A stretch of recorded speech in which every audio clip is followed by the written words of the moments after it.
Assalamualaikum warahmatullahi wabarakatuh.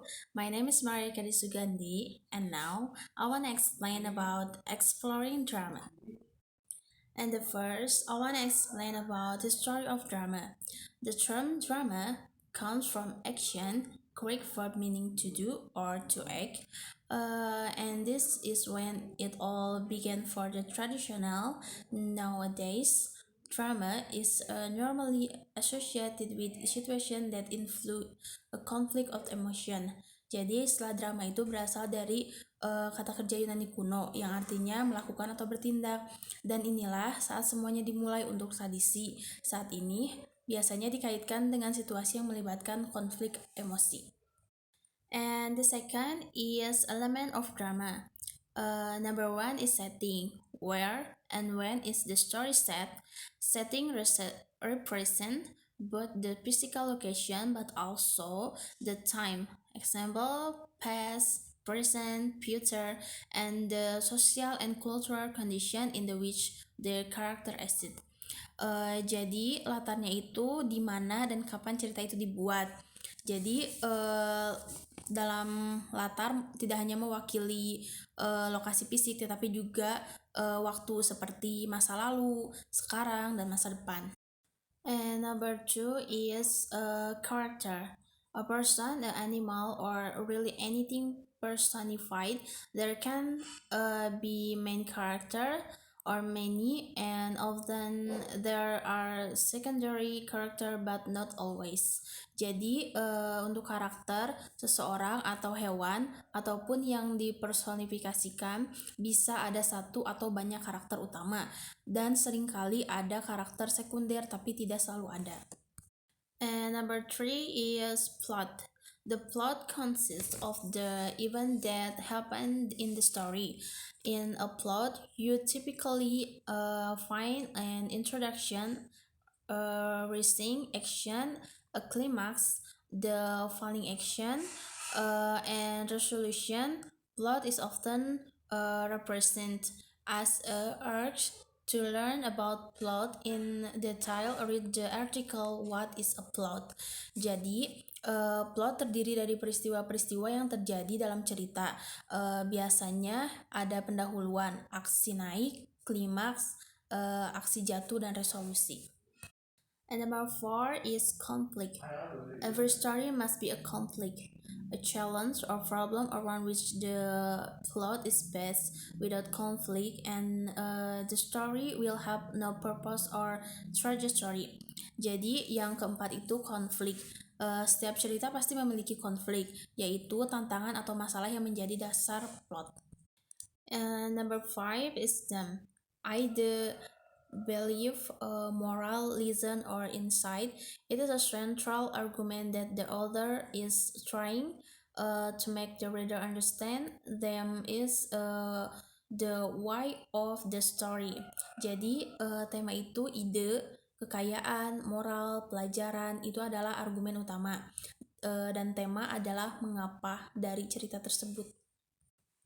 And number six is point of view. Who is telling the story? First person or third person? He, she, it. Limited one character perspective. Multiple many character perspective. Or omniscient, all-knowing narrator.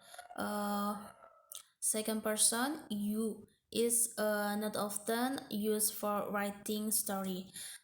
Jadi yang keenam itu sudut pandang. Jadi siapa yang menceritakan kisah itu gitu.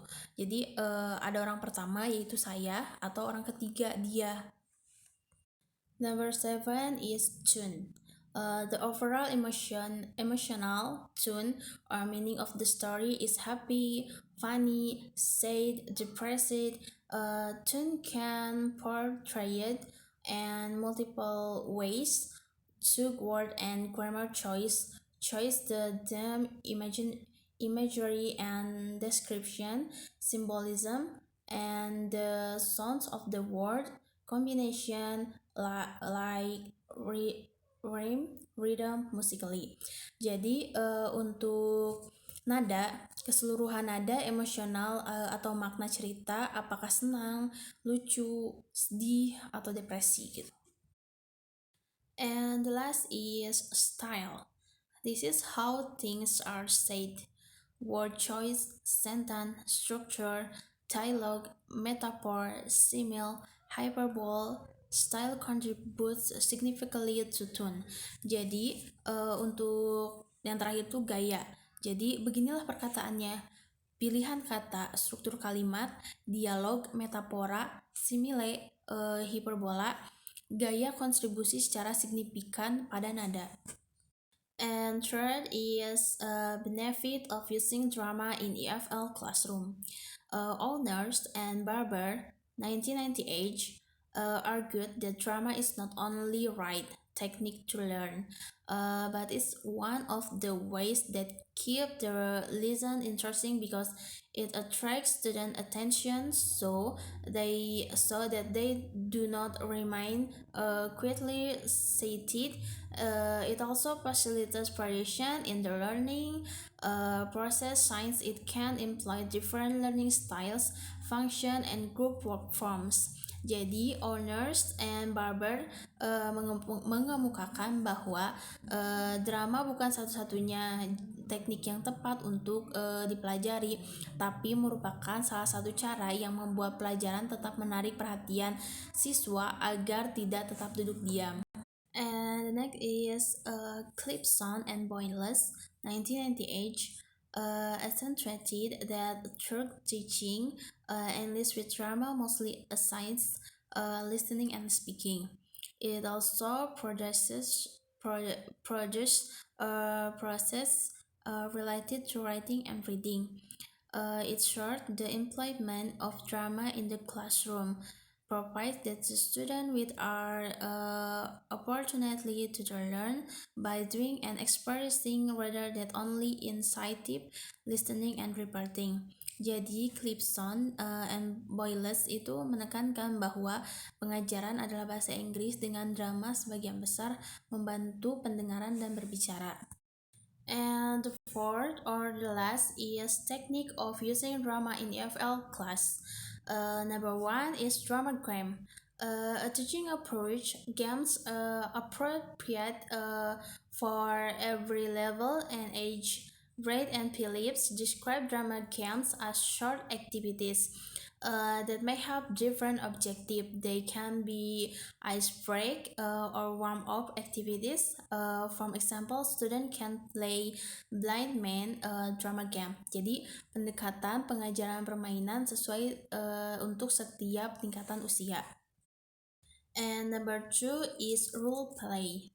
According to Lados, role play is essentially an imitation, the really in which the students are required to act and speak properly in line with the context, and their roles. Jadi, contohnya seperti ketika siswa tersebut berpura-pura sebagai siswa lain sebagai bos dan mereka melakukan percakapan latihan di mana mereka meminta kenaikan gaji. And number three is mime.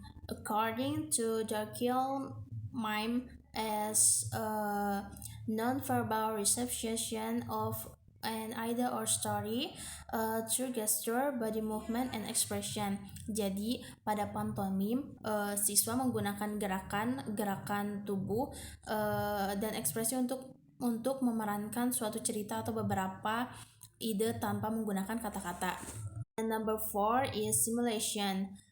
Wagner defined simulation as an intensive, interactive experience in which the content and rules assumed by participants are designed to reflect what people encounter in specific environment. Contohnya ketika sekelompok siswa ditugaskan menjadi tim sepak bola membahas strategi untuk memenangkan permainan. Jadi mereka melakukan simulasi. And number five is a script play. A script play is a science or sketch that is attempted out by pupils in front of their classmates. and the teacher. The sketch can be either original, one written by student. Ini merupakan cara yang tepat untuk memperkuat penguasaan bahasa asing, karena sebelum dilakukan, naskah harus dibaca dalam kelompok atau perorangan. And the last, or number 6, is improvisation.